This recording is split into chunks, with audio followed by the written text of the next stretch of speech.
Talk about Sartre, Jean-Paul Sartre. Who are, I know there's philosophers, right, but what is there? We've been talking about existentialism, and this, Okay. this is kind of continuing that. That's right, for long, okay. Okay. Sartre, he refers to man making himself. Man makes himself. And so we see that similar thinking to some degree with Heidegger that we just saw, right? You, in the course of life, you make yourself, there's no pre-given essence, you're good, you're bad, it's not that. You're going to make those choices, you're going to make yourself as you go through life. So Sartre says man makes himself. So if you see that quote, that's who I'm quoting. Jean-Paul Sartre. All right, man makes himself. He would say that. That's not exactly the term I'm using for Heidegger. Okay? So I do want you to differentiate them. You're not free of the situation, but free to try to better it. And is that true? You're not necessarily, he's saying, he's looking at things as well. You grew up in poverty, fine. But what you choose to do in life, and we've seen this, where people grew up off the street.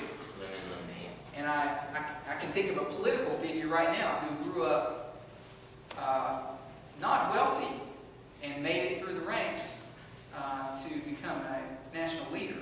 All right, we see these things. It happens. People make choices. They, decide they want to better their lives. And so he's talks about consciousness not being a thing but an activity. Yes. Is that well planned?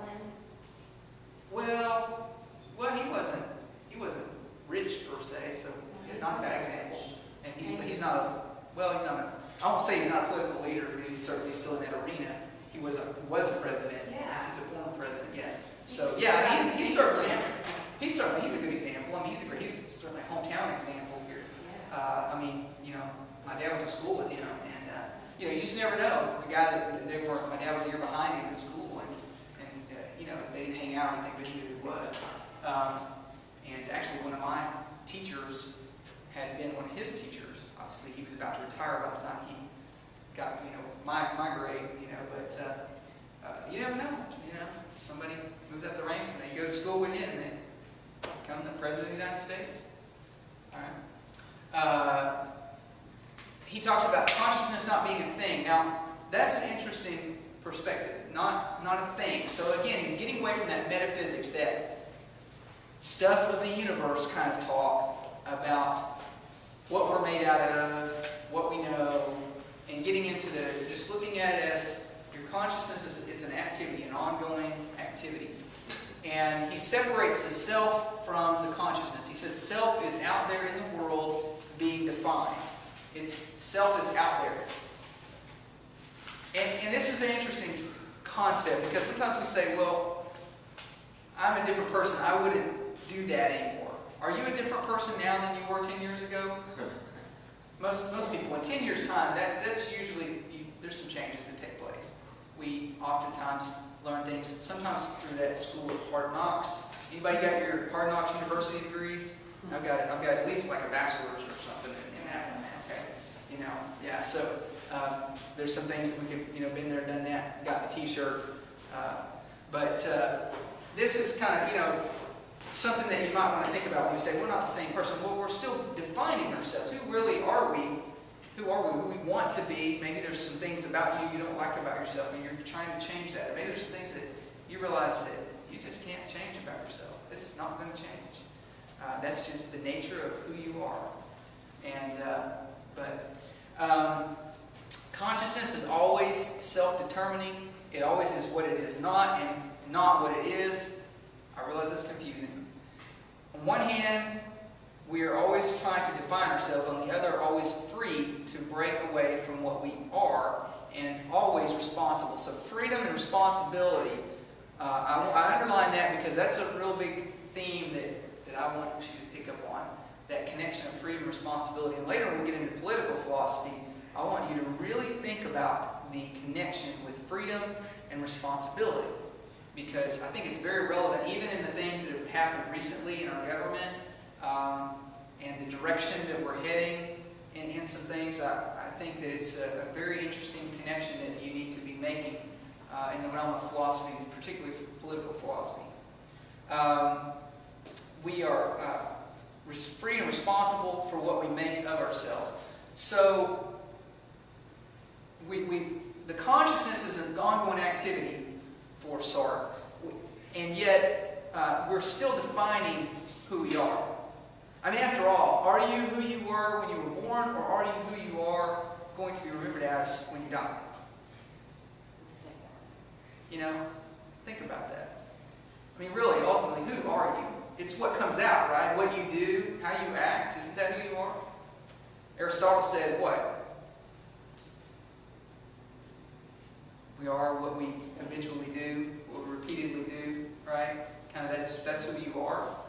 You know, isn't that how we characterize people and say that they're a good person, or they're a, whatever general terms, you know, they're a generous person or a kind person or whatever, or a angry person, or a, you know, don't mess with them, they're bad news, by what they continually do.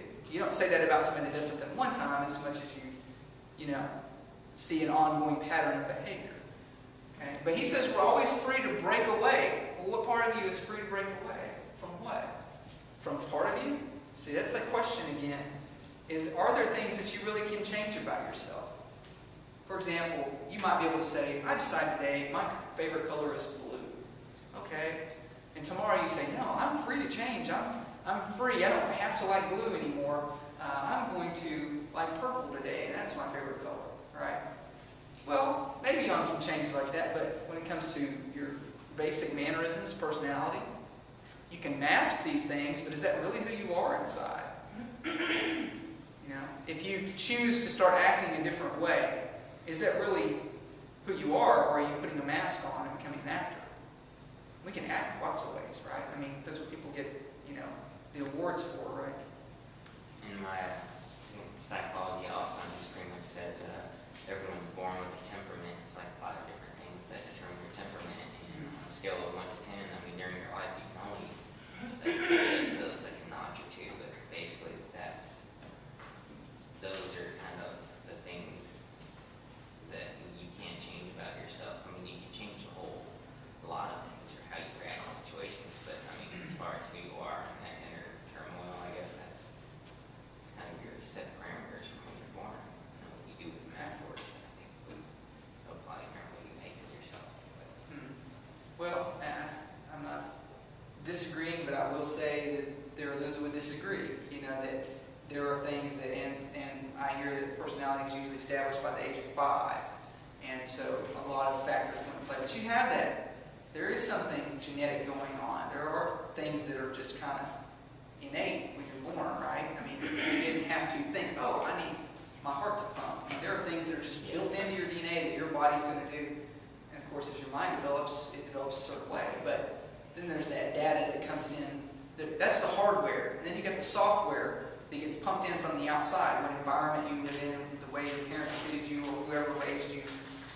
You know, you have lots of outside experiences, or traumatic experience happens to you, you know, things like that. So there is the nature and the nurture that we can realize in. And I'm sure in the realm of psychology, there's lots of PhDs that have been gotten over trying to figure out exactly where that line is drawn in those early years.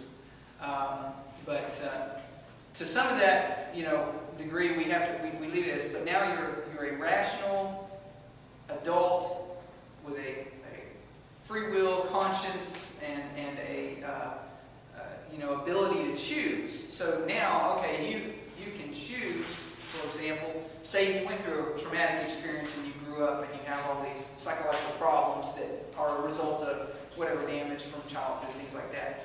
You can be a person that chooses to go to a therapist, or you can be a person that chooses not to go get any help and just continue to have the problem you have, right? And so I think that's I don't want to read too much into someone, but maybe that's more along the lines of what he's saying is you may not even have the inner tools of fixing it all yourself, but you know enough to be able to know how to go and make some changes. So he might have, you know, Sartre might have gone that far with it. That you are free to break away. So you may have that pattern of, if you grew up in an impoverished home, you may have a mentality of poverty, but you are free to choose to look into other possibilities in life that maybe I don't have to live this way all my life. Okay? So I think that's more along the lines of what we're talking about. But he says you're always responsible. Because you have that freedom, you also have a responsibility, right? Well, who said so? I mean, who says you're responsible for anything? Who says you're free? Well, the Constitution gives you some freedoms, right? To a point. And then, of course, there's a point in which those can be taken away from you. So, all men,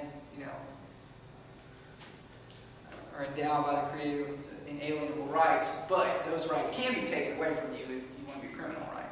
So, there is a caveat that's not exactly mentioned in that Declaration of Independence.